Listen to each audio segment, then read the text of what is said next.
Voilà.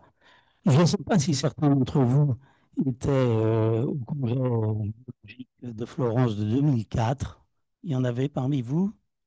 Bon, parce que on est allé quasiment en procession à un certain moment, une soirée, de la forteresse des Médicis à Florence jusqu'à la basilique San Lorenzo, où se trouve justement la tombe de Sténon.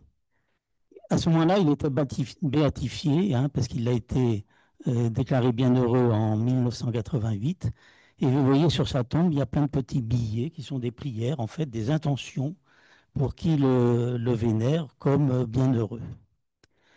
Comme on l'a dit, hein, c'est un luthérien converti au catholicisme en 1669 et qui a été nommé évêque de Titopolis, qui est une ruine totale au sud de la Turquie d'aujourd'hui. C'est un évêque in partibus, comme on dit encore. Et donc, voilà, alors je suis désolé, lorsque j'ai pris cette photo lors de ce pèlerinage-là, ça a été un peu flou. Mais il y a donc cette plaque qui a été apposée. On a découvert cette plaque au moment du congrès de Florence. Et je voulais traduire, alors c'est ma traduction latine. Les latinistes d'aujourd'hui, les latinistes seront peut-être pas tout à fait d'accord avec ma traduction. Nicolas Sténon, chercheur en histoire naturelle, évêque bienheureux pour son remarquable mérite d'avoir été le premier à découvrir la stratigraphie et la cristallographie à Florence, des géologues du monde entier. Alors là, je me souviens on plaisantait sur comment traduire en latin Congrès géologique international, en fait, hein, vous voyez un peu le problème. Et ça a été traduit par Geologie ex omnibus orbis partibus, c'est-à-dire des géologues de toutes les parties de l'orbe, enfin donc du monde entier en quelque sorte. Donc des géologues du monde entier réunis à nouveau en Italie après 123 ans.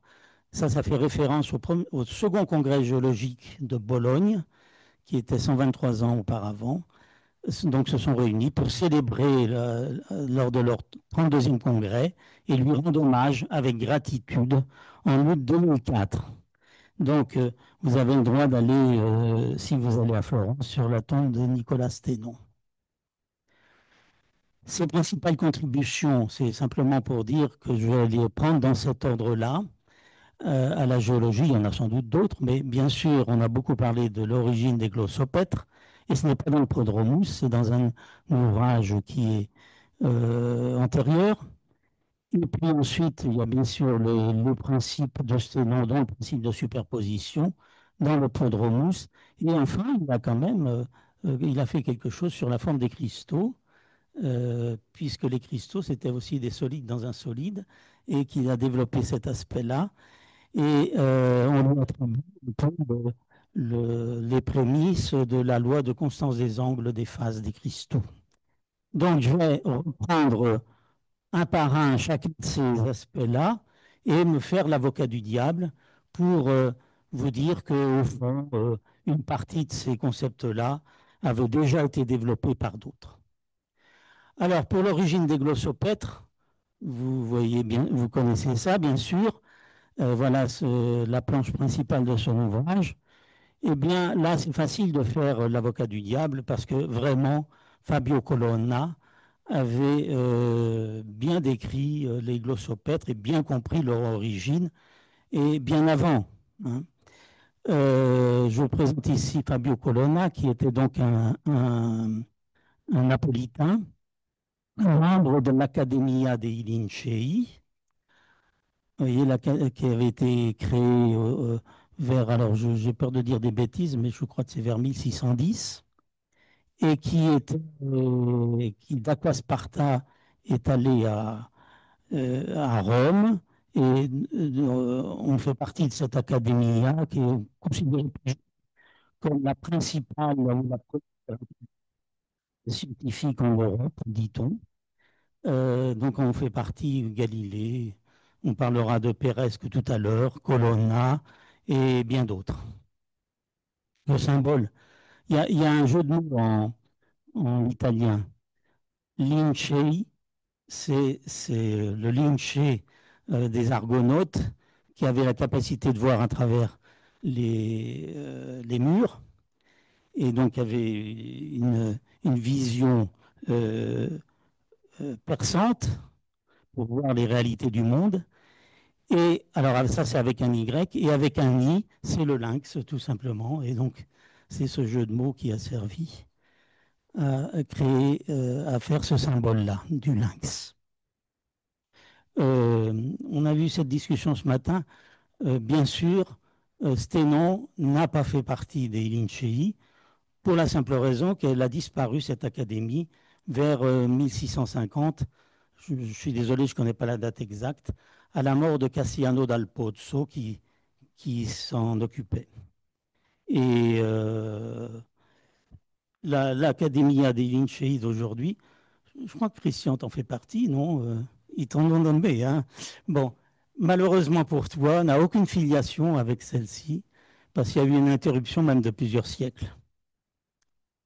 Voilà, alors, ce brave Fabien Colonna, Lincei, alors ils revendiquaient tous hein, cette appartenance, hein, a fait un mémoire qui a un nom bizarre, ça parle de la pourpre, mais en réalité, et qui date de bien avant Sténon, puisque on est en 1616. Et dans cet ouvrage, il y a une dizaine de pages, à partir de la page 31, où il y a une dissertation sur les glossopètres. Et là, c'est ce dont nous allons parler. J'ai, plutôt que vous présenter tout et traduire tout, j'ai traduit ici le résumé. Le voici.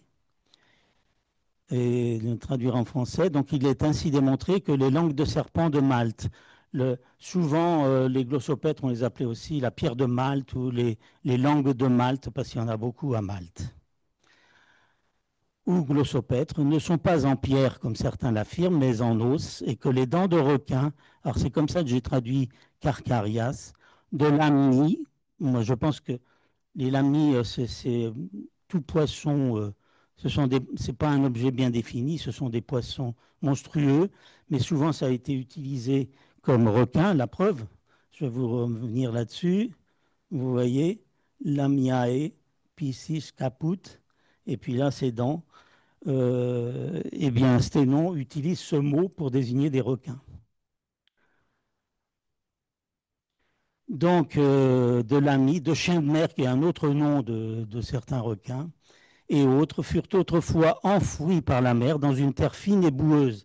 Alors, je n'étais pas tout à fait d'accord avec toi quand tu disais que Colonna ne parlait pas trop de la sédimentation. En réalité, il l'évoque un peu dans ce mémoire. De nombreux éléments sont avancés et expliqués concernant les pierres figurées, la formation des eaux, les sépultures des géants, en fait ce sont des proboscidiens fossiles, les mutations des os marins et terrestres enfermés dans une gangue de pierre. La nature des champignons de pierre est expliquée. Voilà un petit peu le résumé de son ouvrage. La chose la plus intéressante dans cet ouvrage, c'est cette planche, pardon, qui est assez merveilleuse. Vous avez ici langue de Malte, donc un glossopètre, et là vous avez dents de requin. Il compare les deux. Donc à mon avis, alors je ne sais pas où il a pris sa dent de requin.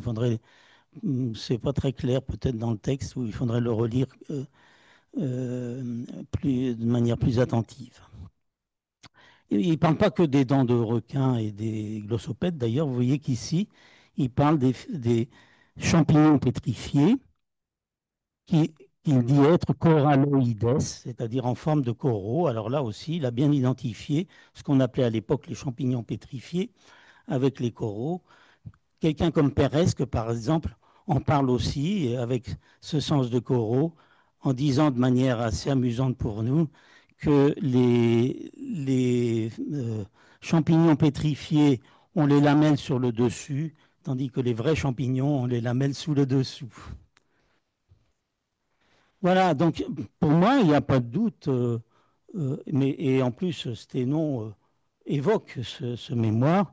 C'est bien Colonna qui a identifié le premier la nature des glossopètres. Ce mémoire fut passé sous silence un peu. Il a été réexhumé assez tardivement en 1752 par une réédition ici.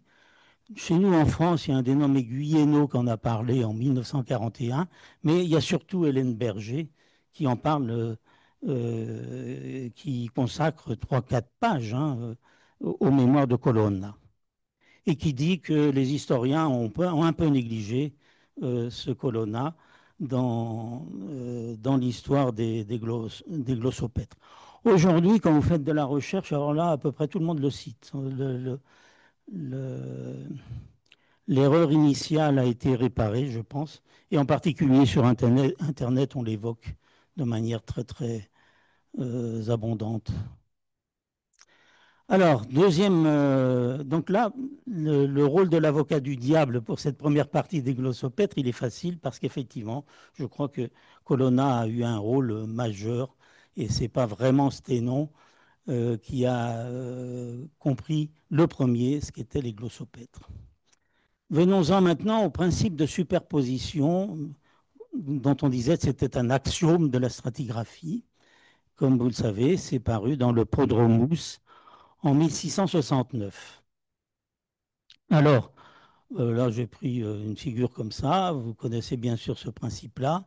En fait, les couches les plus inférieures sont plus anciennes que les couches supérieures. Et donc, il y a superposition des couches avec une sédimentation en séquence. Il faut rajouter un autre principe auparavant, qu'on dit être le premier principe, je pense, de Sténon, c'est que cette sédimentation a eu lieu à l'horizontale. Ici, dans ce cas-là, il y a eu un basculement. Et puis, on le présente parfois comme le troisième principe de Sténon, c'est celui de la continuité latérale des strates. Si on observe la même séquence d'un côté et la même séquence de l'autre, eh bien, c'est que ces strates étaient en continuité et qu'elles ne le sont plus. Alors là, c'est... Ah oui, il faut que je vous parle d'une légende. On est à Paris, donc il faut évoquer le passage de Sténon à Issy-les-Moulineaux.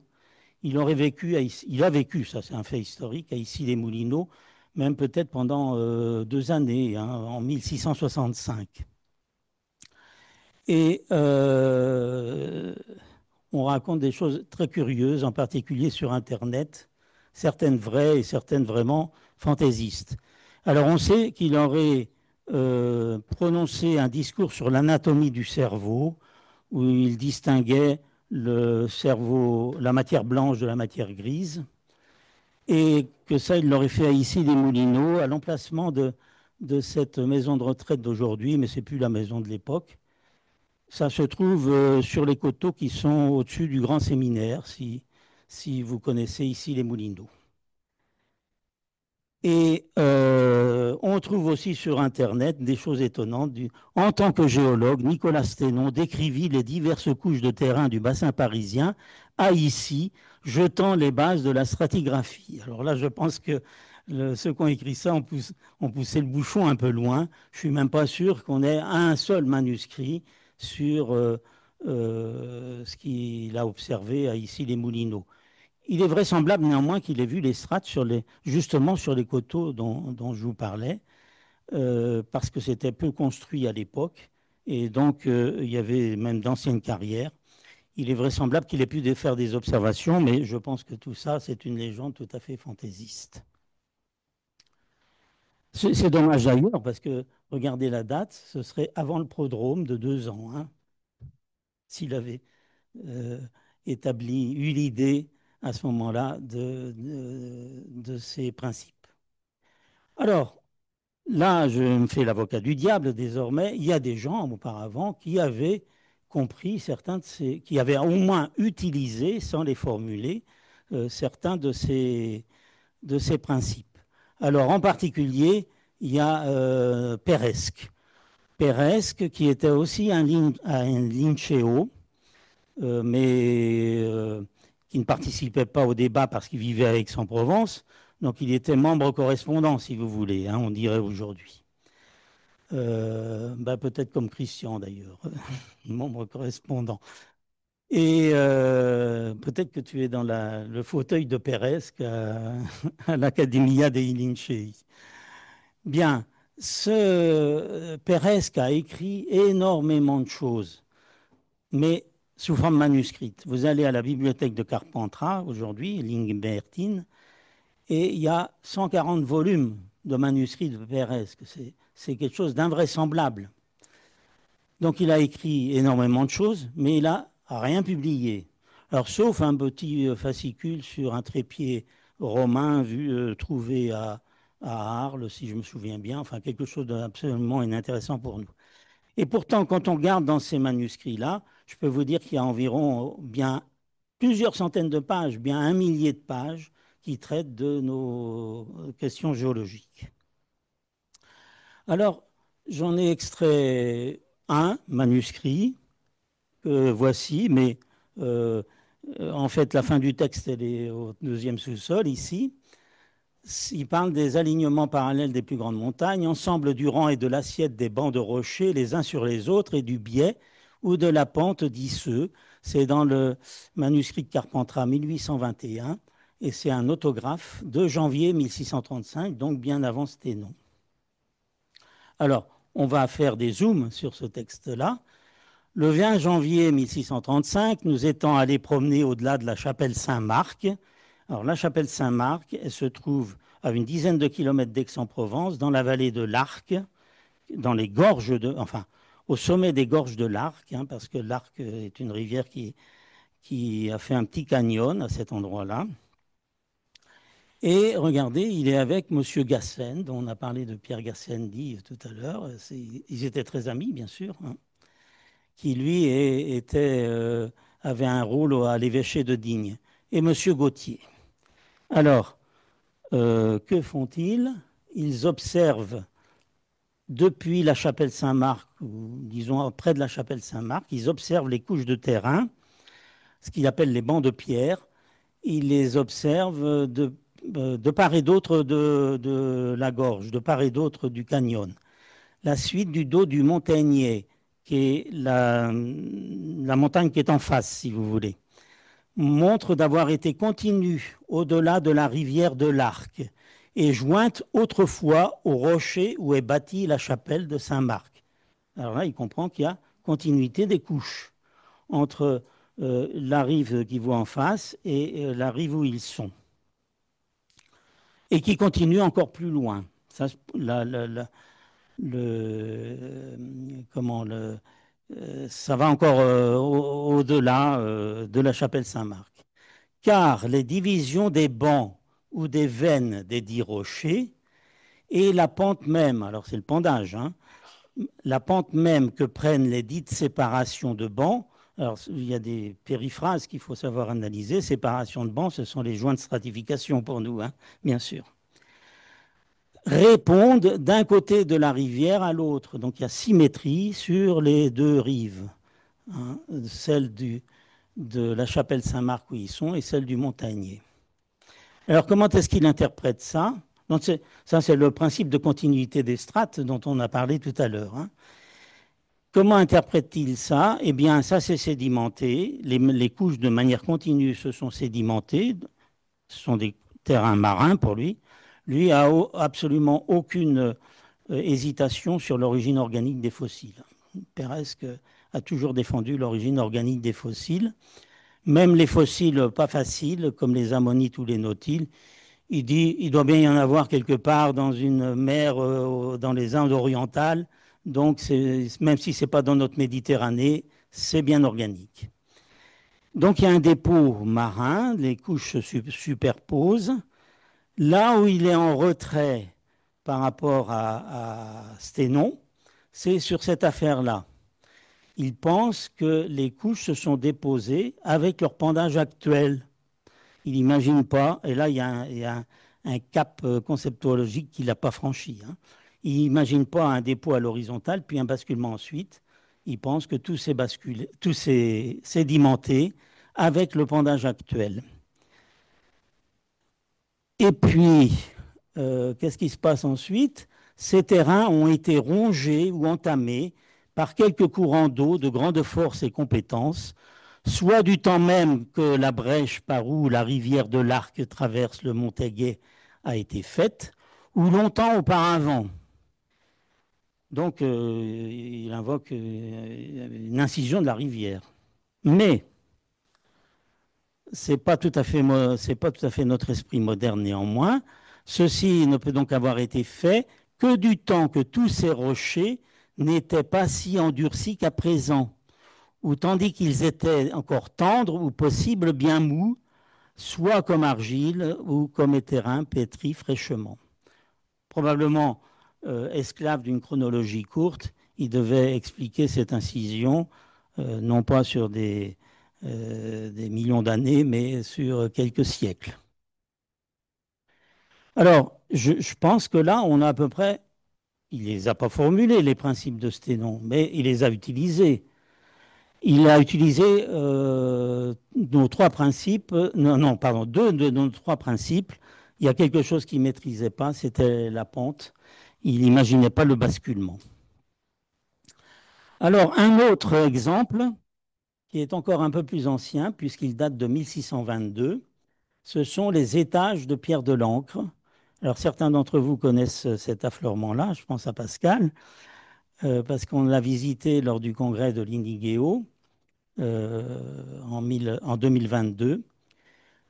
Donc, Pierre de l'Ancre habitait à Sainte-Croix-du-Mont, qui se trouve à une trentaine de kilomètres au sud-est de Bordeaux. Et Sainte-Croix-du-Mont, c'est stupéfiant, même pour un géologue d'aujourd'hui, hein. Sainte-Croix-du-Mont possède, il y a un banc d'amas de coquilles d'huîtres. Vous voyez, la base est là. Tout ça, ce sont des coquilles d'huîtres qui font à peu près 4 mètres d'épaisseur. C'est un amoncellement de coquilles d'huîtres, du burdigalien. Enfin, pour Pierre de l'Ancre, c'était des huîtres du déluge, mais enfin, peu importe. Alors, ce monsieur Pierre Delancre, vous en avez peut-être entendu parler parce qu'il y a même eu une série télévisée à son sujet, Les Filles du Feu, sur Antenne 2, France 2, pardon, aujourd'hui. Et c'est plutôt sur lui et ses victimes parce qu'il était donc juge au Parlement de Bordeaux et il a été, comment, il a condamné au bûcher à peu près 200 personnes quand même, semble-t-il. C'était, selon les critères d'aujourd'hui, ce serait un criminel, hein. Il a condamné au bûcher des sorcières ou des prétendues sorcières du Labour, donc dans le Pays Basque, et quelques prêtres aussi qui voulaient défendre les sorcières en question. Et donc, c'est un personnage, alors tout à fait, moi je dirais presque schizophrénique, parce que il a écrit des ouvrages de démonologie. Là, vous voyez, c'est sur le sortilège, la, comment, la divination, etc., sur tout ce que font les prétendues sorcières, et pour les dénoncer, évidemment. Et puis, alors c'est ennuyeux comme la pluie, hein, parce que moi, j'ai dû comme il pouvait avoir parlé un peu de géologie dans ces ouvrages-là, je les ai tous lus du début à la fin, je peux vous dire que c'est très loin de notre esprit moderne et c'est très ennuyeux. Mais il se trouve qu'au début de cet ouvrage-là, L'incrédulité et mécréance du sortilège, il consacre 70 pages d'un autre texte qui n'a absolument rien à voir et qu'on peut considérer comme l'un des tout premiers, d'une toute première description des terrains du bassin aquitain. On est en 1622. Et pourquoi écrit-il cela? C'est parce que le roi Louis XIII, en 1620, 2 années auparavant, qui allait de Bordeaux à Pau, dans son royaume de Navarre, le roi Louis XIII a visité, par hasard, ce gisement-là, qui se trouvait de sa propriété. Et donc, tout l'entourage de Louis XIII, il y avait là notamment un dénommé Brunier qui était le professeur de Gaston d'Orléans, le frère du roi. il y avait le frère du Gaston d'Orléans lui-même, etc. Il y avait des gens très instruits, se sont posé la question de l'origine d'un amas d'huîtres de ce genre. L'opinion qui prévalait, c'est que c'était l'œuvre du déluge. C'était le déluge qui avait apporté et accumulé ces coquilles d'huîtres-là. Alors, Pierre de l'Ancre, dans les 70 pages en question, en fait une description de cette falaise-là, avec les huîtres qui sont ici. Et ça, c'est bien sûr une coupe moderne, c'est pas la coupe de Pierre de l'Ancre. C'est donc une coupe stratigraphique moderne, mais je lui ai superposé ici un certain nombre de numéros qui correspondent à ce que Pierre de l'Ancre appelle des étages, enfin estages. Donc Pierre de l'Ancre dit, il décrit ce niveau-là, il dit c'est l'étage numéro un, puis celui qui est au-dessus, l'étage numéro 2, etc. Voici, je vous ai mis dans ce tableau, on n'aura pas le temps de tout lire, mais les fameux étages de Pierre de l'Ancre, 1, 2 et au-dessus de 2, 3 et au-dessus de 3, sa description, et on peut tout à fait retrouver, reconnaître les terrains. Voilà donc la description moderne. On commence par la base. Il dit que le premier, l'étage 1, au pied du rocher, est de pierre dure et nette, sans autre mélange. Alors c'est peut-être le seul étage qu'on n'a pas clairement reconnu sur le terrain.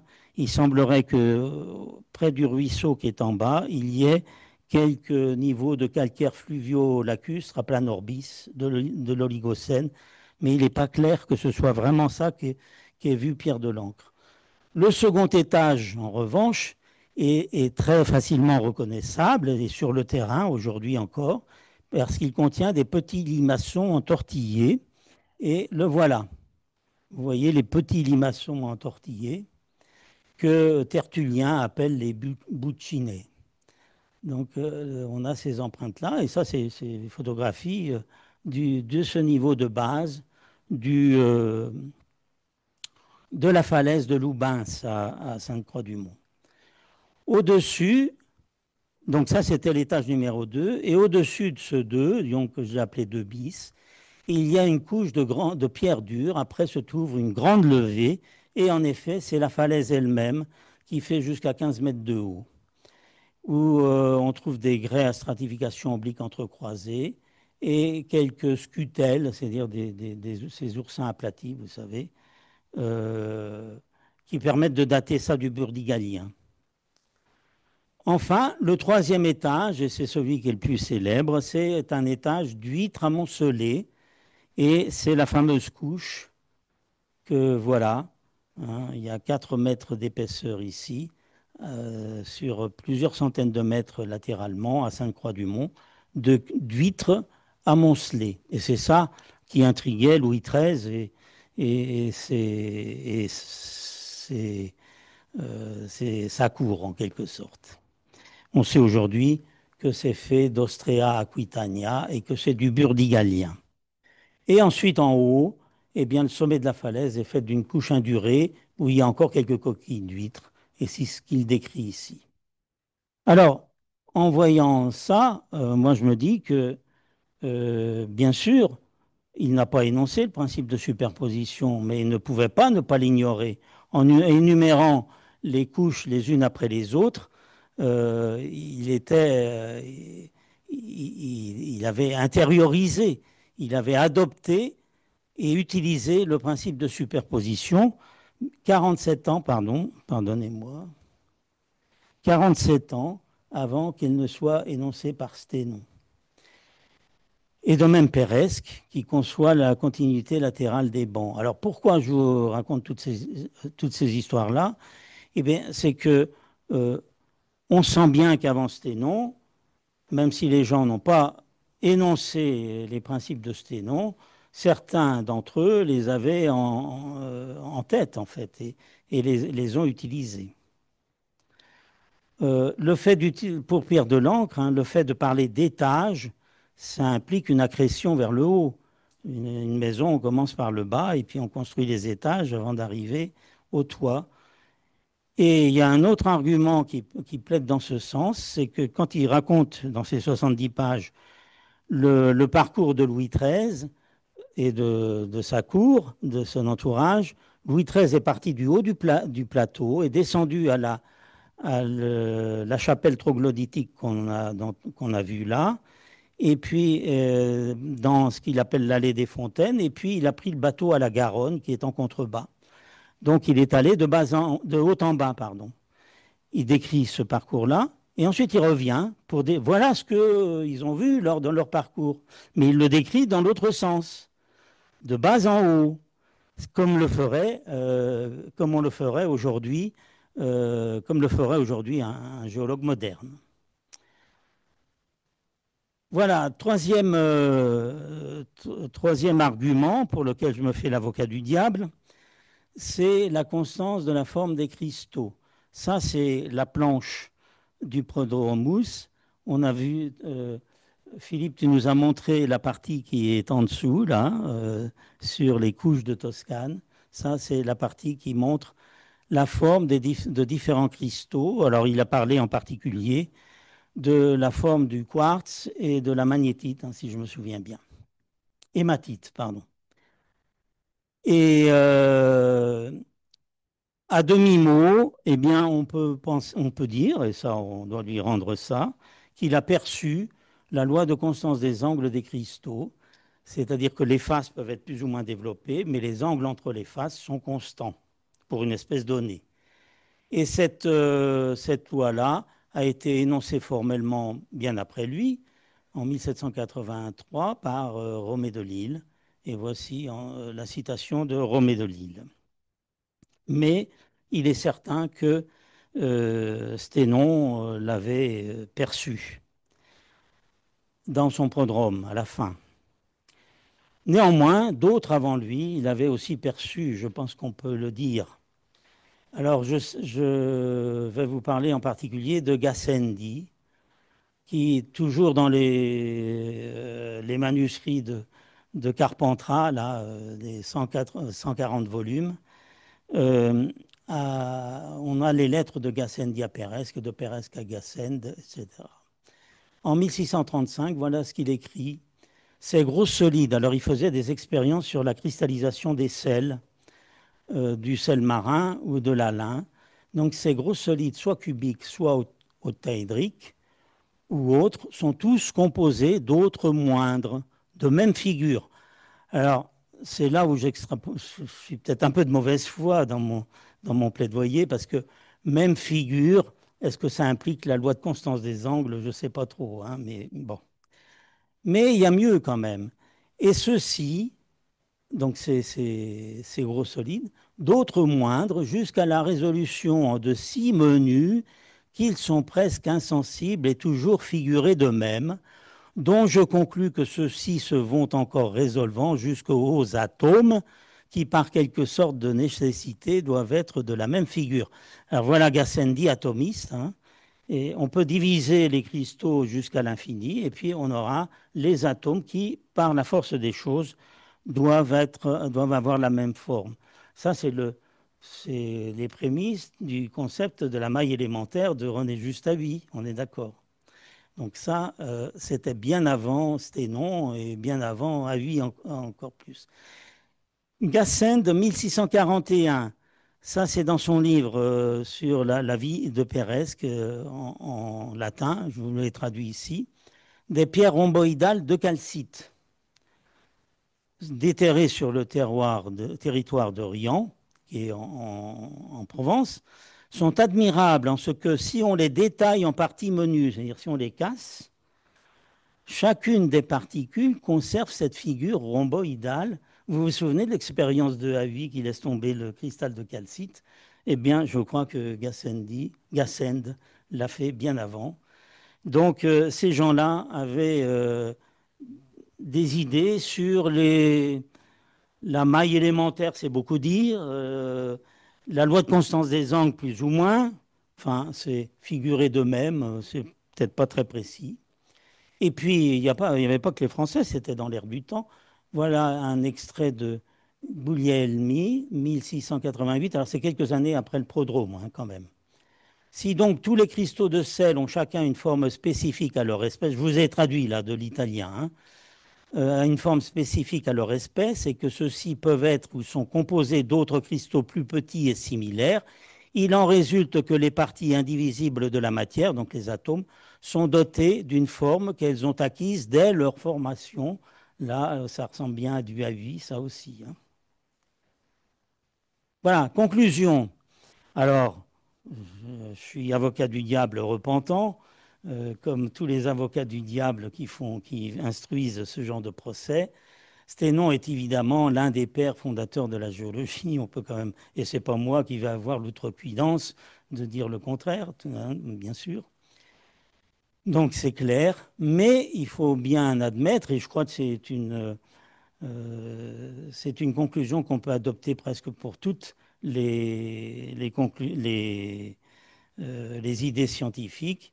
Il faut bien admettre que les concepts qu'il a énoncés étaient dans l'air du temps, en quelque sorte, et que des personnes avaient, par bribes, vu certaines de ces... compris certains de ces concepts. Je vous remercie pour votre attention.